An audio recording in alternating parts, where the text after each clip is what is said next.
going to the beach. I think it was a little warmer than this. My goodness, I hope so.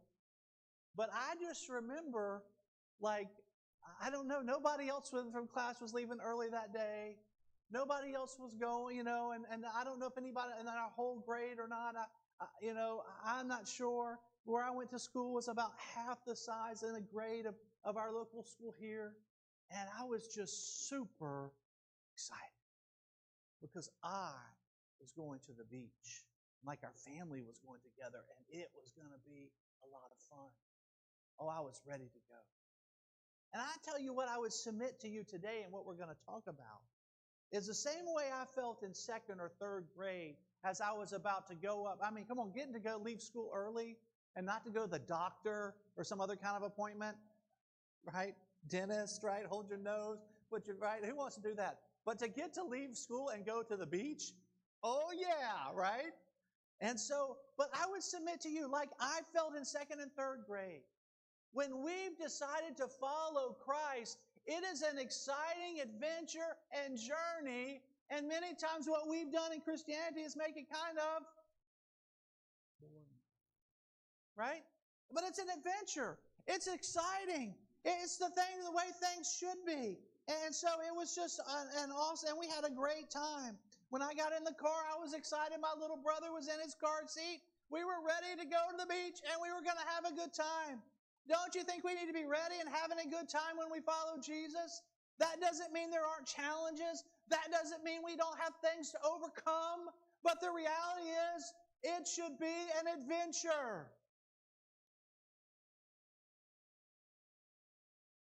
I think it was roughly 3 years ago. I went to something called the National Institute of Christian Leadership. And it was led by a guy in his early 70s. He was retired. He was well known for turning around Calvary Assembly in Orlando. And then he became, after a period of time, he did some traveling and some things on television, some different things. But then he was offered and accepted the position to be the university president of Southeastern. And that went very well. And after about 10 years, he was offered the opportunity to come and sort of get Oral Roberts University out of the ditch, so to speak. And he went and he was president there for 6 years. And he's been probably retired about 6 or 8 years. And I heard the story of his life. And how he started this story was to talk about how following God was like an adventure. Following God was fun. And he told stories. He took about 25 or 30 minutes and gave his testimony about stories about what God had done. He talked about being in Africa and how they pulled him aside and held a gun to his head. He talked about how he'd had a vision where this is something that God was going to do, and he was pastoring Methodist churches and received the Holy Spirit, and God spoke to him in a dream. And where he was is there was a man standing beside a tree somewhere. And then he went to Africa to speak. And he goes there and he walks. And the man that he saw beside the tree was right there in that vision.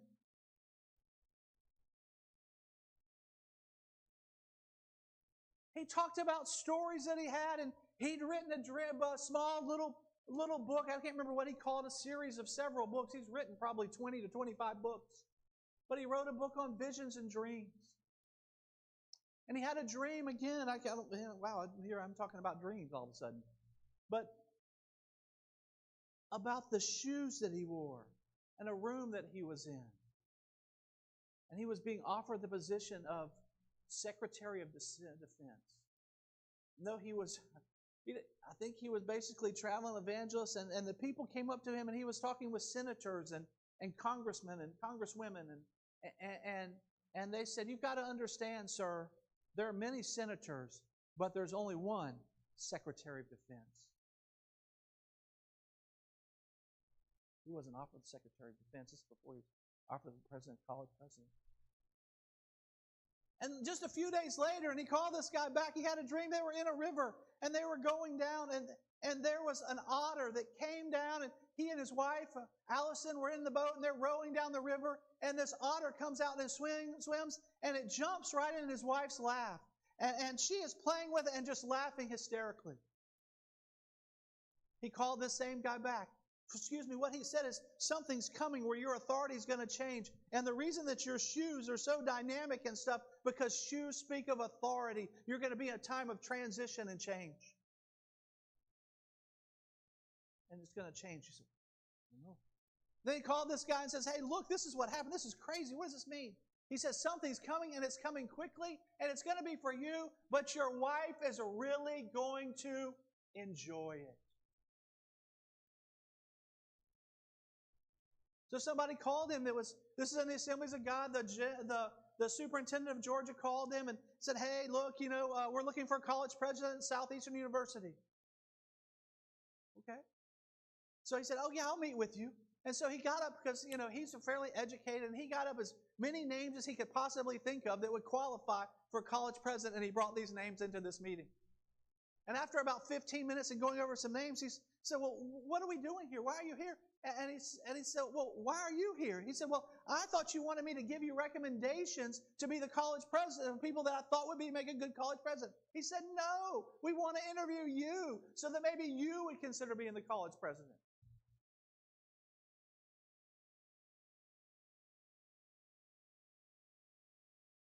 He'd been at Southeastern 10 years.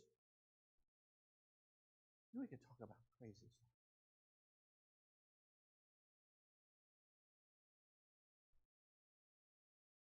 But he ended up, I don't know if you know ORU, and I can't remember the guy that's over Hobby Lobby. His last name is Green. They were recruiting him, trying to get him, because he'd taken Southeastern. Basically, it looked like the barracks from World War II. And they had built several buildings and done just all kinds of things. You realize things have changed a lot in our culture. Kids don't want to go to college to pay a price so they can get, that's not what other universities are like. Remember how we talk about that? And I know Greg talks about that, and it's true. We need to pay a price. But how many people know that when kids pull up on the college campus, they don't realize that maybe the nickname of the college should be, let's pay the price together, right? They want to go somewhere nice, somewhere, that looks freshly painted and all this stuff. Doesn't look like World War II barracks that somebody's rolled over, right? And so he came and he totally changed it and totally changed the look of the campus. So I don't know if you know, but Hobby Lobby's been very successful. He's a strong Christian man. I mean, a strong Christian. And he was on the board at ORU. And ORU, not to go into a lot of things, but ORU was very embarrassed because the founder's son had really made a mess of things, if y'all remember some of those stories. They needed somebody to help them. It was embarrassing. They hadn't built a building in 30 years. They were heavily in debt, and it was a mess. They basically borrowed to meet their regular just monthly expenses for a long period of time. It was a mess. And Southeastern is now about twice the size of ORU. And it shouldn't, not that it shouldn't be that way, but it's not the way it should be. Y'all know Oral Roberts University? And so finally, Mr. Green came and he talked to him and said, look, and he kept turning this job down. He was happy, he was satisfied. And somebody called him, I can't remember what university he was from because he respected him, and said, look, really, when a billionaire calls you, you ought to really listen to what he says, You get to speak to a billionaire every day. And so he called him back and offered to come, and he came and saw the university. And so he committed to and so he said, look, finally says, look, I'll come. And it sounds like it's good for ORU, and it sounds like it's good for me, but it also needs to be good for Southeastern. And so what Mr. Green offered, he was really going to upset some people by leaving Southeastern because it was really working and doing well. And so when he came and he met with the board and told them, he had a check from Mr. Green, basically, to almost like buy him out of $10 million for the years. Isn't that pretty amazing? Isn't that pretty amazing that God would do that? So anyway, I just want you to know that he talks about his life as somebody of an adventure, of following God. And I think I have a picture maybe of being with him and graduating and being with him. But Genesis 1:26 through 27 says it this way, talking about the path of adventure. Because God talks about you and I. God said, let us make human beings in our image to be like us. They will reign over the fish of the sea and the birds of the sky, the livestock, all the wild animals of the earth, and the small animals that scurry along the ground. Verse 27, so God created human beings in His own image. In the image of God, He created them. Male and female, He created them. Can we just settle it today that you and I and Charlie Kirk talked about if creation is one of the greatest miracles in the Bible. A lot of people want to write it off today, but the reality is that through creation, God created, some say man, mankind, humanity, human beings in His own image. So that you and I each are made in the image of God. In the image of God, He made them male and female. So if you're a man or a woman, you're made in the image of God. God crafted you after His own image. And can I tell you, if we're made in the image of God, each one of us, there's not a sense of superiority that one of us had, that we were made more in the image of God than somebody else. We're every single one of us made in God's image. God did not make any mistakes. Someone else did not get more of God than someone else. We're all made in the image. At the beginning, all of humanity is made in God's image. What higher order could God put something or design something by than to make it in His own image? Right? I mean, I know some moms and dads that if a dad gets a comment like, oh man, your son looks a lot like you. And it kind of makes you kind of want to stand up a little straighter. And yeah, he does. And the mom says, wow, I can see you look, your daughter, the way her eyes look and her smile, it reminds you so much of her mom. Right? And vice versa. Maybe the boys look like the mom or whatever. But the reality, there's a sense of pride. There's something of ourselves put into the image of our children. And God did the same for you and I, that He made us in His image. He made us in His image. And so that we should feel confident, love, and should appreciate that God did this for us. Psalms 139 verses 10 through 18. God again reiterates God's involvement in our creation. Verse 10, even though your hand will guide me and strengthen me and support me.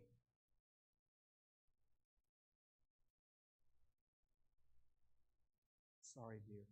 I started in verse 13. I wrote the notes wrong. Go to verse 13 and it's going to be through verse 18. You have made all the delicate inward parts of my body and knit me together in my mother's womb.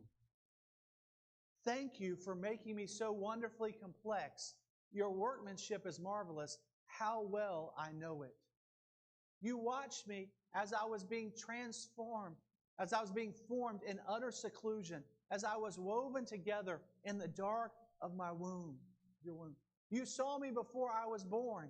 Every day of my life was recorded in your book. Every moment was laid out before a single day had passed. How precious are your thoughts about me, O God. They cannot be numbered. And I cannot even count them. They outnumber the grains of sand, and when I wake up, you are still with me. Isn't that powerful that God knit us together while we were still in our mother's womb? Isn't it powerful that we're His workmanship and it's marvelous? That my making was wonderful. It was complete. That He stitched us together and watched us and wove together in the dark of our mom's womb. That before I was born, every day it was recorded. That every moment was laid out. His thoughts towards us are precious, and I cannot number them. Right? I can't count them. They outnumber grains of sand, and I wake up. You're still with me. My point is this, that God made us and created us powerfully. And then it says that He even formed us in our mother's womb. Sometimes we're not some random act and we're not some random happening. That God created us with potential. God created us with purpose. God created us with something to be assigned to do, to go forth. That's the God that we serve. He didn't create something and just say, well, I hope it works out. I hope something good happens. I have no idea why that was created. I have no idea why that was like that. No, He created us each with potential. He created us each with plan, His thoughts towards us. Even before our days begin, He already knows our days. God is fully in control, and God fully created us. And so what I want to talk about, this pathway of adventure with Jesus, that life is not meant to be basically humdrum, ho-hum, oh well. Come on, no matter how young we are. You know, I was thinking about when I heard Daniel preach, that the sermon I used to preach, when somebody asked me to preach, and I was like 26 when I came back from Bible college. I used to preach, it's Genesis 37:5. I didn't even preach the whole verse. It said this, and Joseph dreamed a dream. And this idea full of passion, right? You remember how, you got to admit, some of us don't live with the same zeal that we did when we were 26. Is it true? Right? You remember? And man, I would just go off on that story and the dream and the hope and the vigor with which life could be lived with, right? That we're partners with God. We can dream. We can think about what God can do in our lives. And here we are. Maybe I don't know if I don't know everybody's age in here. I better be careful. But the reality is that God still has purpose and plans for us, no matter how old we are, right? I realize all of a sudden, like, my son got married, and my job now is to sort of, let him form his family. And if he needs coaching, or he needs support, and in prayer, undergird him. I'm not the one that's going to have to figure out how to take care of these kids. Linda and I are not the ones doing that. It feels weird. Yeah. But it's changed. But despite the change, God has a purpose. What is the purpose as a believer? Well, we can clearly say that one is to love the Lord our God with all our heart, with all our mind, and all of our soul, and our neighbor as ourselves. And then the commission that we should go into all the world, right? And preach the gospel and make disciples of all men and all women, all children, right? That's something that we should pursue and we should do. But it goes beyond that. Those two work together to help form our purpose. We know that's something that we should do. But this is that basically your purpose is important. And we should understand, and your purpose may change a little bit, right? Linda was talking about and then we were talking about Erica together yesterday, talking about what a strong purpose it is to be a mother and to raise children, and how important that is, and how that's vital, and that Erica's got a big job before her, because at least right now she's doing that as just the mom. There's not a dad. I'm sure there'll be other family to fill in and do different things, but it has changed, and those kids need love and compassion and care. Can I tell you the reason that I'm here today is part of the reason is because my mom decided not to teach. And I know this is an old way to do it. She decided that raising her kids was going to be her number one priority. And because she invested in my life, it continues to make a difference in my life. Can I tell you another purpose if you have children is to invest in those children. It looks different when they're this high than when they're this high. But they still want mom and dad to be there and encourage and build them and see them. They don't want us to tell them all the time what they should and shouldn't do. But man, they want to be encouraged. Man, they want to feel like we're with them. I really enjoyed being a dad of young kids. Teenagers, maybe not quite as much, but I did still enjoy it.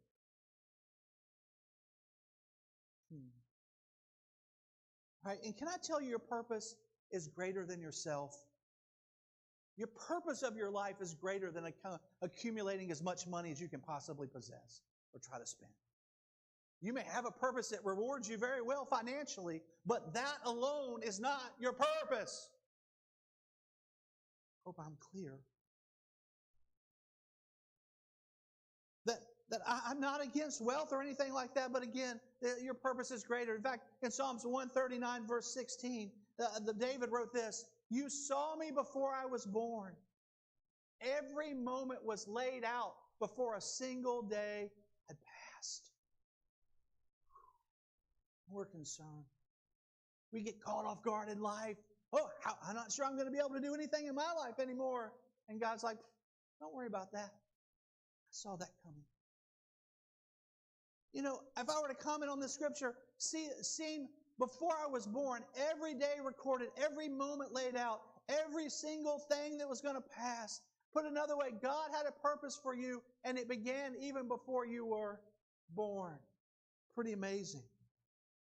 Maybe say it this way, God made you in the image of God, and as part of that purpose, part of that process, He had a purpose for you. I'm going to say it one more time.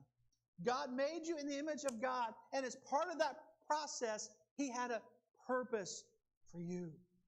Again, God didn't, and He said, well, what about where I'm in life? Can you pray? Can you encourage? Can you strengthen people where you are? Then you have purpose, right? And so God made us, not so we take up time or ho-hum, I really hate this, I hate that, I hate this, I hate my life. Oh God, it stinks, but here I go again.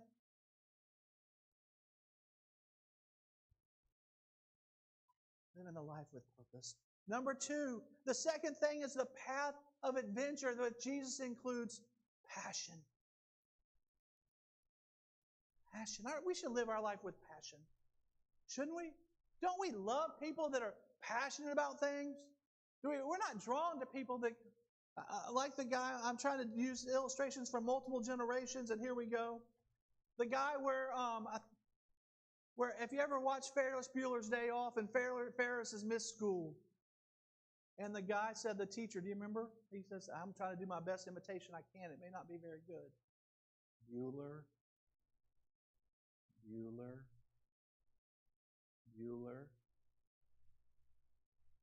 Brooks.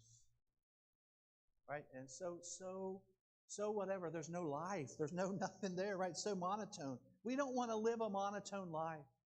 Judges 16 through 21, speaking of heart and mental focus, that which stirs you, you should give yourself towards, right? That which stirs you, you should give yourself to. I'm not going to read the whole story. But if you remember about Samson met a young lady named Delilah. Y'all know this story, right? And Delilah heard that she could make, I think it was 1,100 pieces of silver if she found out what Samson's strength was. Now, I don't understand Samson. Delilah must have been very beautiful, and Samson must have really been pretty passionate about her. But the reality is, remember, he gave all these different reasons, right? Oh, and I may be out of order, but if you could just find fresh bows that had never been used before, and if you could put them on me, then I'll become and tie me up with that, then I'd be like another man. Or if you could get fresh rope and tie me up. What kind of foolish man continued? And then when he tells her, he goes to sleep, which, God, wow, what a trusting fool, right? But he goes to sleep and wakes up with the very thing that he said he didn't need, and its power be broken. Right?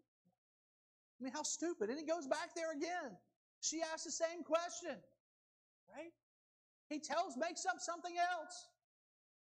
It doesn't work. If you would weave my hair together, he's getting closer and closer. And I'd be like any other man.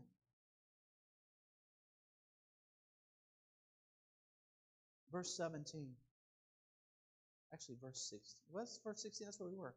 So she tormented him, asking him again and again and again, nagging him day after day until he was sick to death of it. This is the second time that he's done this. Remember when he had a riddle, right, about something sweeter and comes out of the eater, right? I can't remember exactly, but when he was getting married, and they said, hey, I think it was 30 fine garments you bring me if you can't figure it out. And if I figure it out, right, then if you figure it out, then I've got to give them to you. And his new bride, over and over and over again, he said, no. Finally, on the last day, he tells her. She goes and tells everybody, and they get new clothes, and Samson is pretty mad, right? And he responds. I think he ties the foxtails together with fire and sends them across the way. No, excuse me. He beats up people, takes their clothes, and brings them back to him, right? In this thing, he's doing the same thing. She tormented day after day, and he was sick to death, so he's about to say, finally, Samson shared his secret with her. Why didn't he just leave? My hair has never been out, he confessed, for I dedicated to God as a Nazirite from birth. If my head were shaved, my strength would leave me, and I would become as weak as anybody else. Delilah realized that he had finally told her the truth and sent for the Philistine rulers. Come back at one time. The next verse. Delilah turned to Samson to sleep with his head in her lap. And then she called to a man to shave off the 7 locks of his hair. In the way she began to bring him down, and his strength left him. Then she cried out, Samson, as she'd done before, the Philistines have come to capture you. When he woke up, he thought, I will be as before, and I'll shake myself free. But he didn't realize the Lord had left him. So the Philistines captured him and gouged out his eyes. They took him to Gaza, where he was bound with bronze chains and forced to grind grain in prison. Can you believe it that Samson had given up his secret? And the sad part is the only way he realized that the Lord had departed from him is when he began to fight and his strength wasn't there, right? But he'd given his passion in the wrong place, right? He was a judge. He was a ruler. We talked about in Ruth actually on Tuesday night that there was no king there, and everybody did what was right in their own eyes, and God raised up judges. And Samson was one of those judges. So was Gideon. And if we're not careful, we can pursue the wrong passion. We can go after the wrong things, and it will get us off track. Can I talk about a couple of things that get us off track? Number one is the pursuit of pleasure. This idea, if it feels good, do it. It helps you escape. You do it again and again. If it dulls your pain and the lack of meaning in your life, just anything that you can do, pursue pleasure because, man, you don't like certain aspects of your life or whatever, and so it dulls that, it takes it away, and there you are. And maybe you're not in the pursuit of pleasure, but somebody is. The purpose or passion in our life cannot become who we're supposed to do if we pursue pleasure. And I'm not saying you can't have fun, but I'm talking about where your goal is for every time is pleasure. You remember the song, Everybody's Working for the Weekend. Y'all remember that song? That idea basically is the pursuit. I'm gathering everything I can, right? And so I'm going to go and I'm going to go and have a big time, right? I'm going to escape reality for a little bit. It's been a stressful week. I'm going to blow off some steam. There's another song a little bit later by a guy named Johnny Kemp. It said, Just Got Paid. It's Friday night. Party hunting. The bass is right. Poured my drink. I'm getting down, right? So this idea, boom, boom, boom. Well, I don't live that way, but if we're not careful, we'll live for pleasure. We'll live for something that we do. And again, there's nothing wrong with having hobbies and different things like that, but we have to be careful because the pursuit of pleasure and thinking that pleasure is our purpose is wrong. And number two, the thing that can really get us off is the peril of pain. I don't know if you've ever experienced deep hurt and deep pain. But the shadow of that pain, the reaching of that pain, the impressions of the pain upon your life can really make a difference. And if you're not careful, instead of living with passion for your life and following a purpose, your pain overshadows everything else that maybe you want to do. From experiences or mistakes, you can experience pain. You can react in a way that should not or might even damages us in such a way that we fear, we are frozen, or our mental faculties of reason do not function because we understand pain. Pain. Pain can influence you in all different kinds of ways. And if you're not careful, it will derail your life. Say, you lost a girlfriend. Just some examples. A parent just passed. You lost a job. A close friend moves away. A child does something very damaging. We're in pain because of something that sometimes we've self-inflicted our own pain, right? We made a big mistake. The peril of pain can lead to the pursuit of pleasure. Now, those two can work together. I'm in so much pain now. The only way that I can accept is to experience pleasure. Right? And those things derail our lives. It's a horrible place to be. I don't understand sometimes.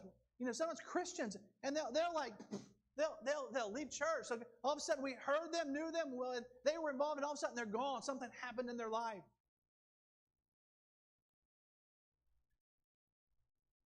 We don't ask God for help. We don't ask for forgiveness. The Bible says that God makes a way of escape, but instead we make our own plans. Or we're so defeated and down, we don't make any plans. And we basically pitch our tent right in the backyard of pain, and we stay there. If we allow God to be our passion and allow His calling, His direction, His divine establishment to be our forefront, we are headed for great things. We've got to understand that the pursuit of pleasure and the peril of pain, if we get stuck there, it's significant. I'm not saying that you don't go through things that are painful. That is not what I'm saying, right? I don't care your background. We're all going to experience pain, right? But how we respond to that is very significant, right? How we respond to that. And sometimes it's big and it takes some time to heal. Again, there's nothing wrong. But allow the time to bring healing, right? Because God has a purpose. God desires for the passion of our life to continue forward and to move forward. And that is what He wants to do. And finally, when we're able to get a purpose and we're able to give our passion towards those things, it gives our life power. Now I'm going to go back to the last year of elementary school. Although I was in middle school. Sam, can you help me for a second? I want you to stand right here. I'm going to stand down a little lower than you are. And I want you to kind of face. So, I don't know the exact reason, and I don't know that I've ever told this story preaching. But the reality is this. I was in 5th grade, and it was a day today that we wouldn't go to school. Because in the parking lot and where we played basketball and stuff, there was some ice on the ground. And I don't remember exactly what was happening, but there was some 5th graders and some 8th graders there. I was in 5th grade. And the only thing I remember is what I'm about to tell. But they were making fun of one of my friends, 8th grader, which is much taller and much bigger than I am. I think he and I are pretty close to the same size. But you get the drift. And so I said, hey, stop making fun of my friend. And they kept at it. I said, look, I've asked you. I'm not going to ask you again. As a 5th grader, I was not normally like this, so I don't know what I ate for lunch, breakfast, or whatever this day. But I said, look, I asked you to stop making fun of my friend. They kept going. And so I faced him, and I did like this. I want you to take one step back, okay? No. What I'm going to do is I'm going to push you. So what I did is I came. Sorry, I know you really want to act out. Guys, just time out here. I don't want him to be struggling. Sam is later. Sam's a tough guy. He's a manly man. He's good. All right. Just hitting along. All right. So here we go. So anyway, I'm there as a 5th grader, and it's the 3rd time I said, look, I've had it. You're not going to make fun of my friend. So I just get up and I step forward and I hit him in the shoulders, and he stepped back. Now understand, a 5th grader can't push over an 8th grader. But it just so worked out. No, you got to work. I don't need you to overstep I don't want you to be the star of the story. Let the story be the star. And so when the 8th grader stepped back, guess what? He stepped back and he stepped on ice. You don't have to do this. But he fell. And so the 5th graders are laughing, and the 8th graders are kind of laughing and kind of in shock, right? And I decided, man, I overstepped my bounds, right? And so I left. And for a period and a half before the end of the day, I was the big man on campus, right? A 5th grader pushed over an 8th grader. Thank you, sir. And so there it was. But did they get you back? Absolutely they did. My dad took me to school. And so the next day, I was in my locker. We actually used lockers in those days. I know we don't anymore. I was at my locker. About 3 of them came, and they picked me up, and they put me in the trash can. But you know what? Almost nobody saw them do that. And they clean out the trash. There was no trash in the trash can. I thought to myself, I still win. You embarrassed me in front of 3 people in a trash can with a clean trash bag, and I embarrassed you and probably about 10 of your friends in front of about 12 5th graders. You were the foolish person. But anyway, but can I be honest? There have been other times in my life where the power has come forward, and I have gone to push like this and hit something, and sometimes it's my foot that ends up on the ice. And I have pushed because I thought this was what to do, and I end up pushing over here, pushing over there, pushing up there, right? Because I slip and I fall. But at this time, for whatever reason, this shows us that purpose and passion and power, when it comes together, we can do things that we shouldn't normally be able to do. A fifth grader should not push down an eighth grader. And I was not some big, bulky, huge guy. I was pretty thin, right? I know I'm not thin now, but I was thin and tall for my age. Right? And that's the way it is. God enables us to have power and to do things that we shouldn't normally be able to do.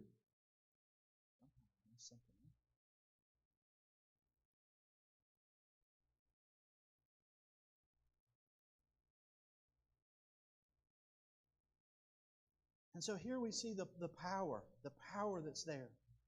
Ephesians 2:10 says this, "For we are God's masterpiece. He has created us He has created us anew in Christ Jesus, so we can do the good things He has planned for us all along." I almost quoted this. I'm going to read the New King James as well. "For we are His workmanship, created in Christ for good works, which God prepared beforehand that we should walk in." Ephesians 5:16 says this, "But I have spared you for a purpose, to show you my power and to spread my fame throughout the earth." Right, sorry, that's Exodus 9:16. He's talking about Pharaoh. Romans 9:17 refers to this. For this scripture says that God told Pharaoh, "I have appointed you for every purpose of displaying my power in you and to spread my fame throughout the earth." That God gave Pharaoh a position so that he could show his own power and honestly come against him, right? Power when we're moving in the same direction as our purpose and our passion leads to great things. Charlie Kirk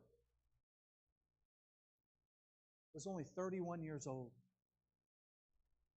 He accomplished, I think he's written 6 or 7 books. I look at autobiographies. There's probably been 8 to 10 autobiographies written about a 30 or 31-year-old, whenever it was. That's hard for me to believe, right? But he discovered what his purpose was.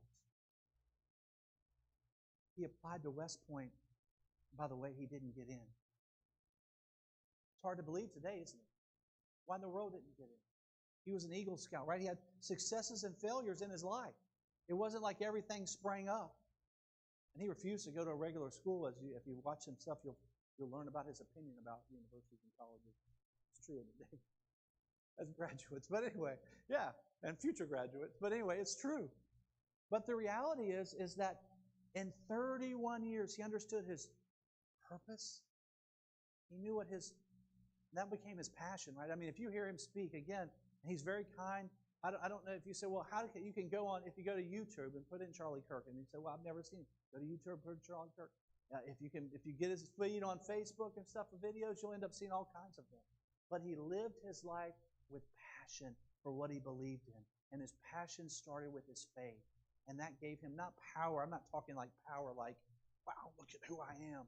But it basically created a platform for him to share his story on, right? And that influences power. You understand what I'm saying? And so in our lives, we need to do the same thing. Many of you would say, well, I don't know what my purpose is. Maybe your purpose is different than it was 20 years ago, but yet you still have purpose. I believe as long as you have breath, you have hope. If you have voice, you can make a difference. If you can pray, you can make a difference. If you know how to encourage and love people, you can make a difference. Come on, it's true. A lot of people love to have somebody that's older than them to basically encourage them. Right? They want to hear stories, but they also want to be encouraged. They also want to let you know that you're with them and for them and behind them, right? It's true. It's very true. That purpose, passion, leads to power in our lives because it starts with God. And so we're gonna close with a song here in a second. But before we close, and if you don't mind. Sing a song. If in something, we're going to stand, but if there's something in your life that you would like prayer for, or maybe you're struggling with something, maybe you're struggling with how you can make a difference today, or maybe you're not sure what your purpose is, or how you can relate to passion, or maybe you're about to step out and do something and you want to see God's power and what you feel like He's leading you to do, right? Or we'll pray for healing or anything else. But as we stand, if that's somebody and you would like to receive prayer, would you come down to the altar and we'll pray for you. So we're going to give her just another second. But again, God's purpose. And from while you were in your mother's inward parts, He was forming and putting you together. We're made in God's image.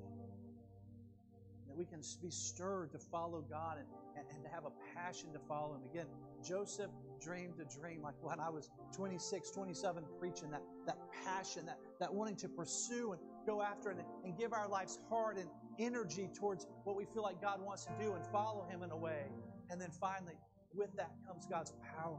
And we understand our purpose and follow Him with passion, then we receive power to help us. So if you'll stand and join in singing this song, if you want prayer, ask Greg if they would join me at the altar, and Linda, if you would join me as well. We'll pray for you. Here I am waiting. Abide in me, I pray.